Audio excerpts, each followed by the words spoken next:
Hello everyone, welcome to Techpreneur. दोस्तों, India में PUBG के वापस आने की खबरें बहुत तेजी से फैल रही हैं और अभी कई लोगों को डाउट है कि क्या सच में पबजी इंडिया में दोबारा लॉन्च होने वाला है। तो दोस्तों, मैं आपको बता दूं कि जी हाँ, पबजी एक बार फिर से इंडिया में लॉन्च होने वाला है, वो भी एक नए नाम के साथ, बैटलग्राउंड मोबाइल इंडिया। और इस बार ये स्पेशली इंडिया के लिए बनाया गया और इसमें कई सारे चेंजेस भी किए गए हैं इंडियन प्लेयर्स के लिए। तो आज की इस वीडियो में हम देखेंगे कि इंडिया में पबजी फिर से कब तक लॉन्च होगा और जानेंगे कि इंडिया के लिए इस बार इसमें क्या क्या चेंजेस किए गए हैं इसकी पॉलिसीज में। तो आइए देखते हैं।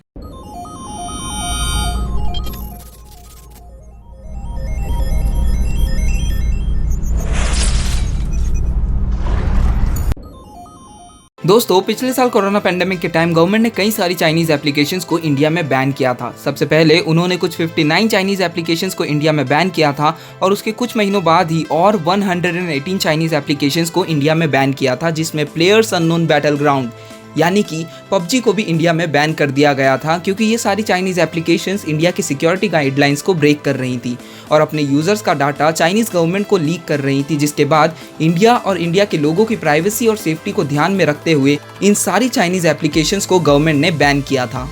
दोस्तों, पबजी गेम वैसे तो साउथ कोरिया में बना था, जिसे साउथ कोरिया की एक कंपनी ब्लू होल द्वारा बनाया गया था, लेकिन इसका मोबाइल वर्जन यानी कि पबजी मोबाइल को बनाने के लिए ब्लू होल कंपनी ने टेंसेंट कंपनी के साथ एक टाई अप किया था और टेंसेंट को ही पबजी के मोबाइल वर्जन को लॉन्च करने का क्रेडिट भी दिया जाता है। लेकिन क्योंकि टेंसेंट एक चाइनीज कंपनी है, इसलिए इंडियन गवर्नमेंट ने पबजी के टेंसेंट के साथ टाई अप को लेकर पबजी को इंडिया में बैन किया था, जिसके बाद इस गेम को प्ले स्टोर और एप्पल स्टोर दोनों ही जगह से इंडिया के लिए रिमूव कर दिया गया था, जिससे कि कोई इसे डाउनलोड ना कर पाए। लेकिन बैन होने के बाद भी कई लोग जिनके पास पहले से ये गेम इंस्टॉल्ड था वो इसे खेल पा रहे थे, और ऐसा इसलिए हुआ क्योंकि गवर्नमेंट ने इसे ISP लेवल पर बैन नहीं किया था और इस गेम के सर्वर्स को भी इंडिया में बंद नहीं किया गया था, जिसकी वजह से काफ़ी ज़्यादा चांसेस थे पबजी के एक बार फिर से इंडिया में लॉन्च होने के, क्योंकि इंडिया एक बहुत बड़ा मार्केट है पबजी के लिए, जहाँ पर लोग इस गेम को बहुत ज़्यादा पसंद करते हैं और इस गेम में चीज़ें खरीदने के लिए बहुत ज़्यादा पैसे भी खर्च करते हैं।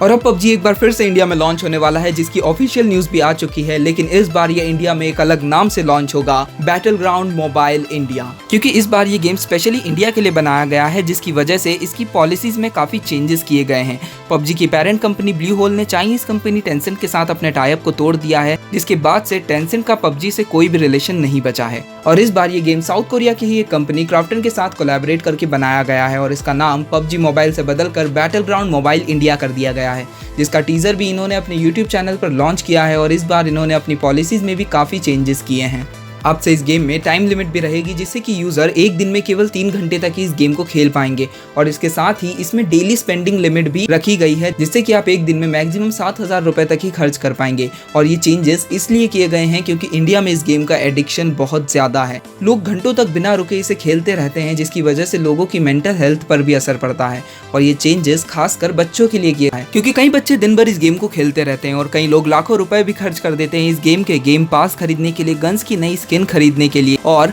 कई बच्चों ने तो अपने पेरेंट्स के पूरे बैंक अकाउंट्स खाली कर दिए केवल इस गेम की कुछ चीजें खरीदने के लिए, जिसकी वजह से इसमें 7,000 रुपए की लिमिट रखी गई है, जिससे कि आप इस गेम में एक दिन में केवल 7,000 रुपए तक ही खर्च कर पाएंगे। और जो बच्चे जिनकी एज 18 साल से कम है उनके लिए उनके पेरेंट्स की परमिशन रिक्वायर्ड होगी इस गेम को खेलने के लिए, जिसके लिए बच्चों के पेरेंट्स के नंबर को वेरीफाई किया जाएगा और अगर पेरेंट्स चाहें तो अपने बच्चों के अकाउंट को बंद भी करवा सकेंगे। अब ये सब कैसे होगा उसकी कोई डिटेल्स अभी तक अवेलेबल नहीं है।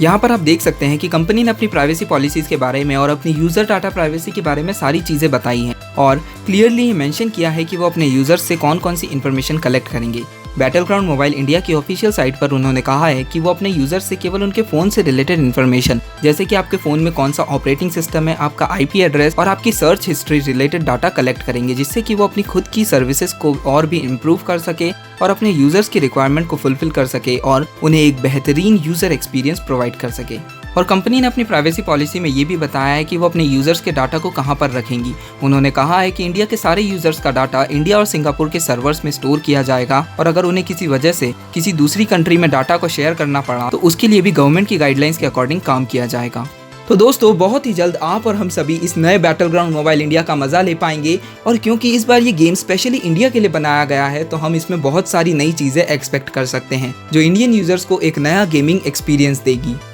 दोस्तों, आप लोगों को ये वीडियो कैसा लगा हमें कमेंट करके ज़रूर बताएं, और अगर आप लोगों को ये वीडियो इन्फॉर्मेटिव लगा हो और पसंद आया हो तो इसे लाइक कीजिए और अपने दोस्तों के साथ शेयर भी कीजिए ताकि वो भी इस बारे में जान सके। और अगर आप लोग और भी ऐसी इन्फॉर्मेटिव वीडियोस देखना चाहते हैं तो हमारे चैनल को सब्सक्राइब कीजिए और बेल आइकन को प्रेस कीजिए, जिससे कि आपको हमारे आने वाले सारे वीडियोज़ की नोटिफिकेशंस मिलती रहे। Thank you for watching.